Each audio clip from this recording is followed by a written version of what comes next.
Hello everyone, today the lecture is very interesting. It is about embryonic development, the first few weeks, uterine wall, inner cell mass, blastocoil, syncytiotrophoblasts, cytotrophoblast, epiblast of future epiderm, hypoblast, blastocoil, lacume, extra-embryonic mesoderm, primitive yolk sac,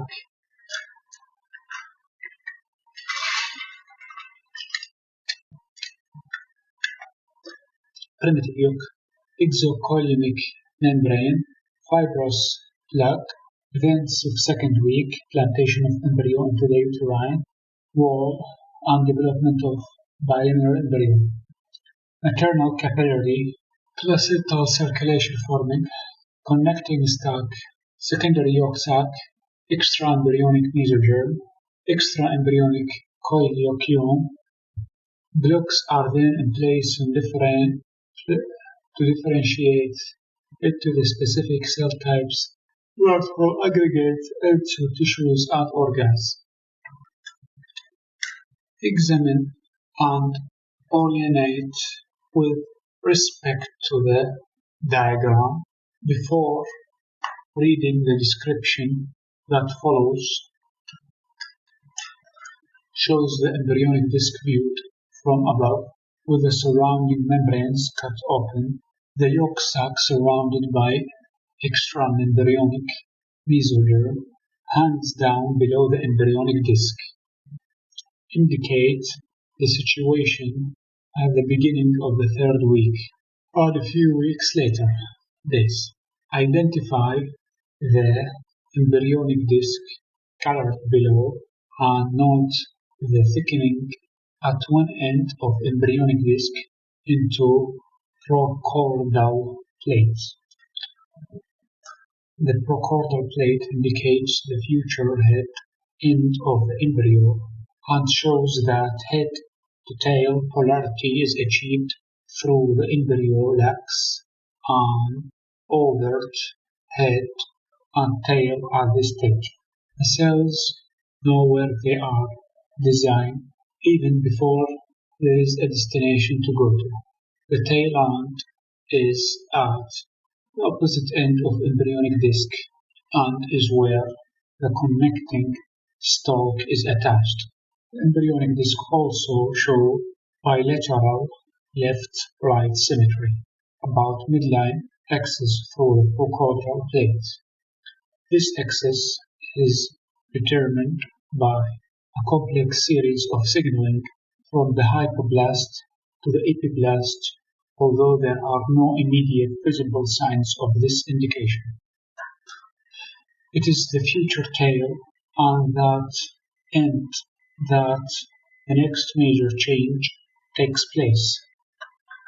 When both head, tail, and left-right polarity have been established beforehand, resulting in the formation of the next embryonic layer, the intra-embryonic mesoderm. This process can only take place when both head and tail and left-right polarity have been established beforehand.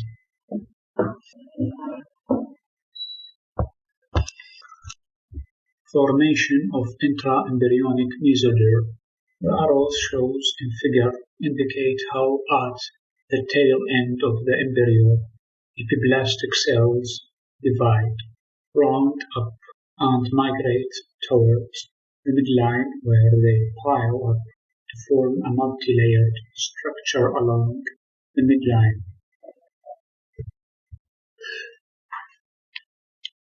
Cells start to sink below the surface of the embryo to form a midline groove in the epiblast. The primitive streak. Once the primitive streak has been established, the hypoblast inhibits the formation of any similar structure, thus defining a single left-right axis. When epiblastic cells reach the midline, the cells break away from the plate of the epiblastic cells and turn downward into the plane between ectoderm and hypoblast. The leading epiblastic cells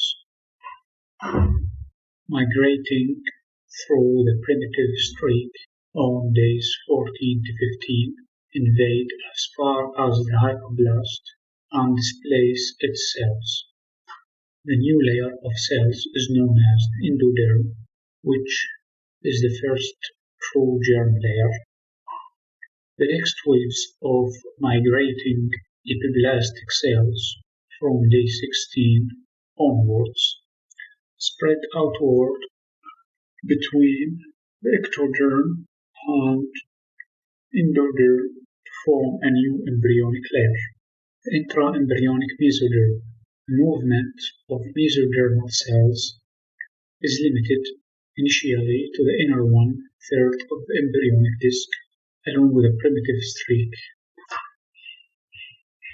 which as shown is clearly visible in the 15 to 16-day-old embryo. The superior end of the streak is known as the primitive or Hence's node. As shown, the same process of cell migration takes place at the primitive node. However, the cells invading through the node stay together to form a blind-ending midline. Touch of amino, notochordal process, primitive node, primitive streak, caudal end, procaudal plate, ectoderm, hypoblast, yolk sac, extraembryonic mesoderm, notochordal process, primitive Hence's node, primitive streak, cloacal membrane,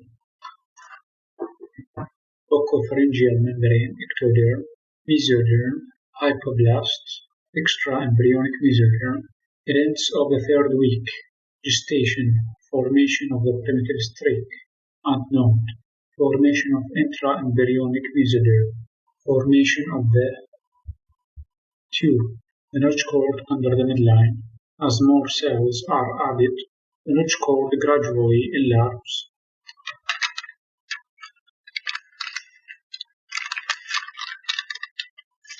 reaching the procaudal plate on day 17.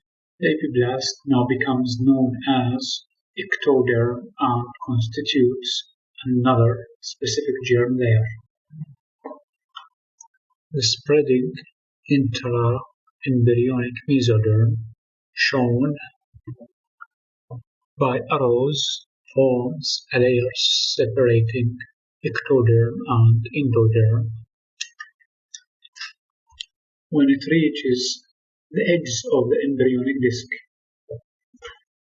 it meets and fuses with the extraembryonic mesoderm.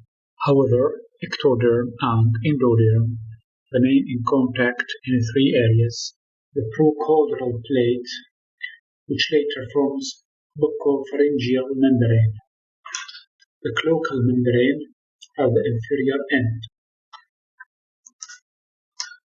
the midline axis occupied by the notochordal process. The embryo now comprises of three distinct germ layers: ectoderm, mesoderm, endoderm, and is now triliminar embryo.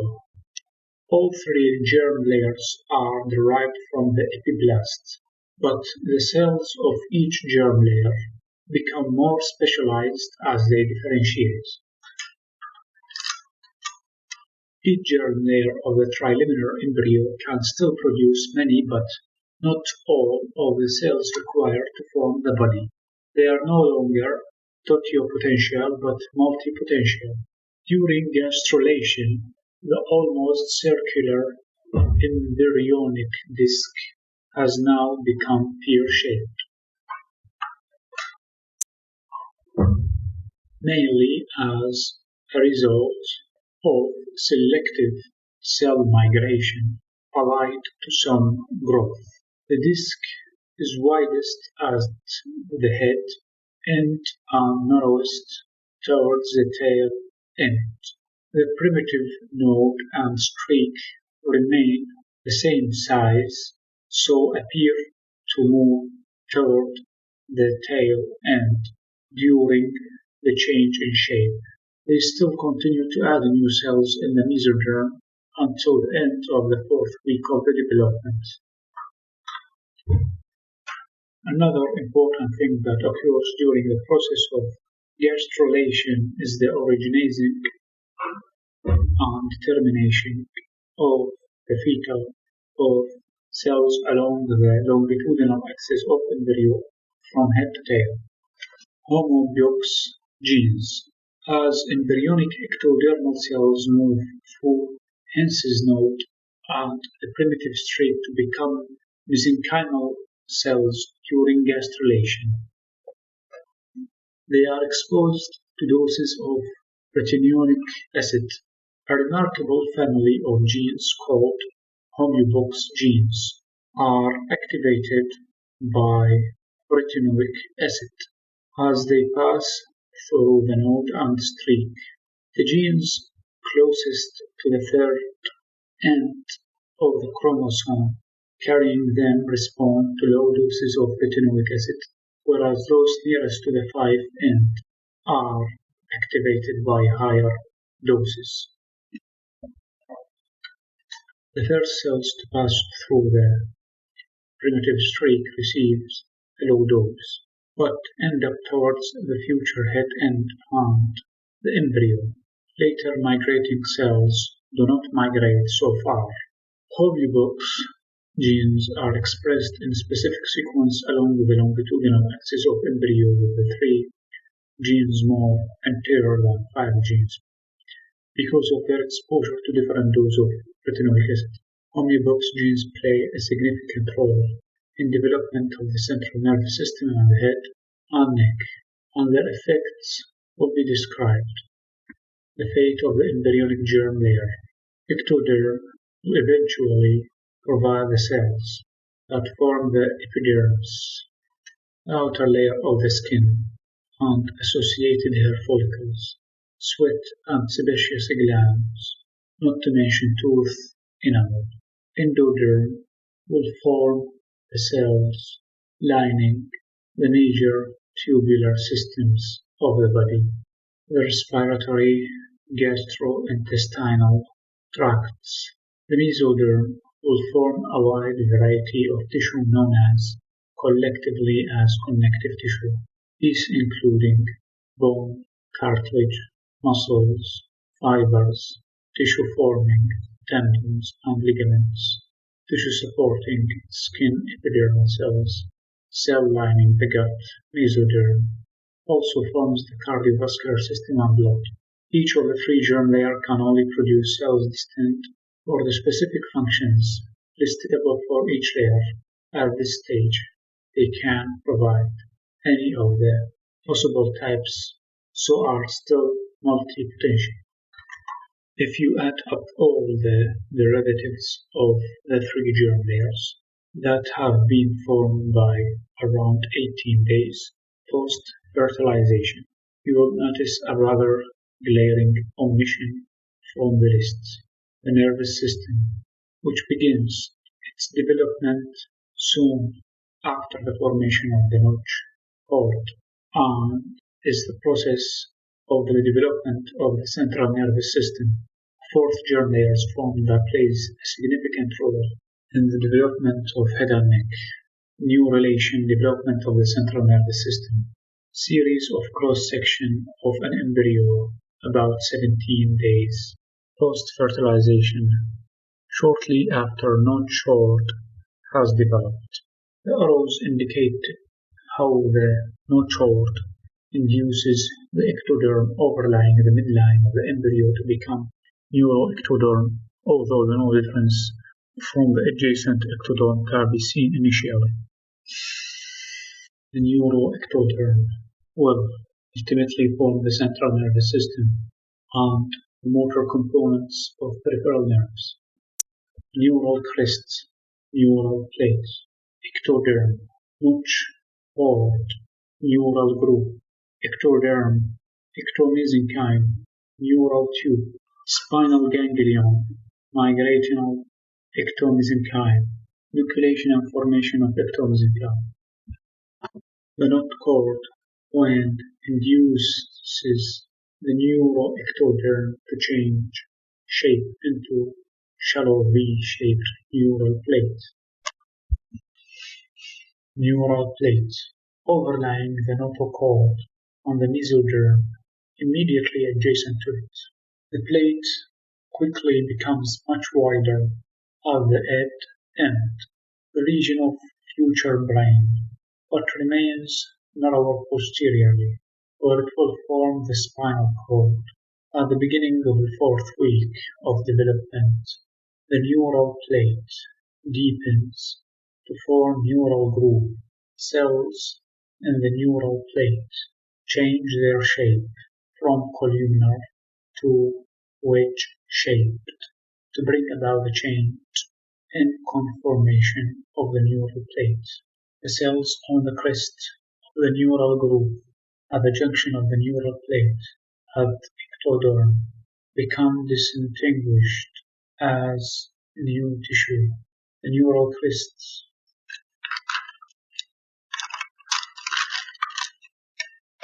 the next stage of development of nervous system as the neural groove cells continue to narrow at the end and become more wedge-shaped. The edges of the neural plate are brought together and eventually fuse in the midline to form a neural tube. The neural tube remains open at its superior and inferior ends for a few days, then closes completely in the fourth week. A complete neural tube is the precursor to the central nervous system. The cylindrical inferior portion will become the future spinal cord, and border tube superiorly develop to the brain. The fate of the neural crest cells. What happens to the neural crest cells? As the neural tube forms, the neural crest tissue is not incorporated into the neural tube, but is pinched off to form a plate between the dorsal part of the neural tube and the overlying ectoderm.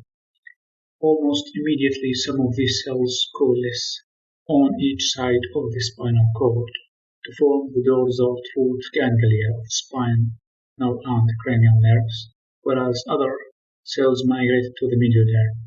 The cells that derive from the neural crest are referred as ectomesenchyme, as they are derived from the ectoderm, but the cells behave as if they were from the mesoderm, known as mesenchyme, later in its development.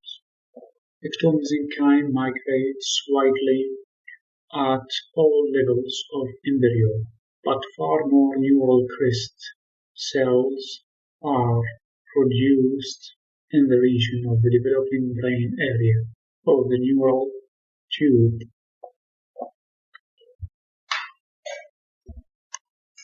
Much more ectomesenchyme is therefore found in the head region compared with the spinal cord level.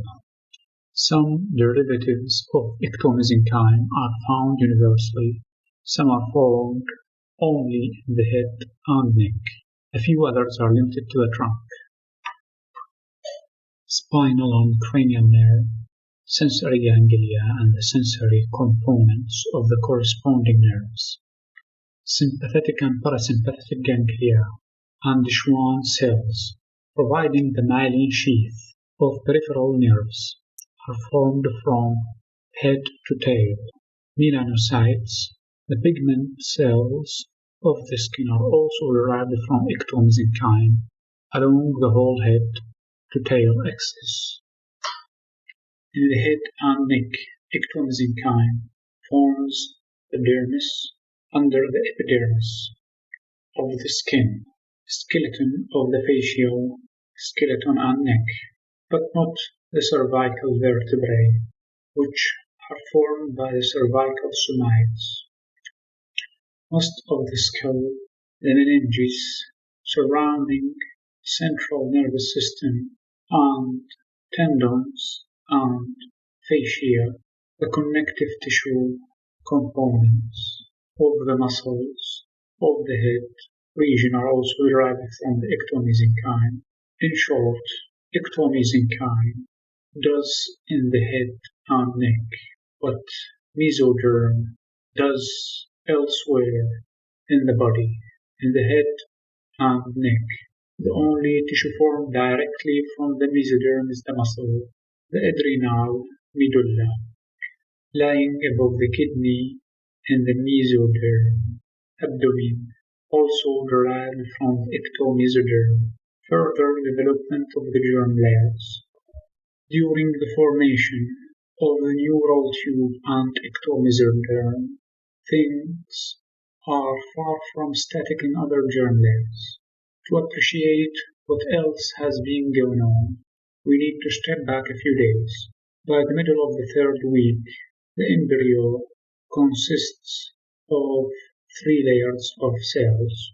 The ectoderm is continuous with the wall of the amnion above. The endoderm with the wall of yolk sac below. The mesoderm is continuous with the extra-embryonic mesoderm peripherally, and separates the ectoderm and mesoderm except along the midline where it is interrupted by the notochord. Centrally, the buccopharyngeal membrane and cloacal membrane as described. The neural tube is forming and ectomesenchyme is shortly to be added to the three extant germ layers. The ultimate fate of the cells emanating from each germ layer has already been indicated in general terms, but we need to examine some aspects of the further development of germ layers, particularly the mesoderm, to appreciate how they give rise to more specific derivatives, but not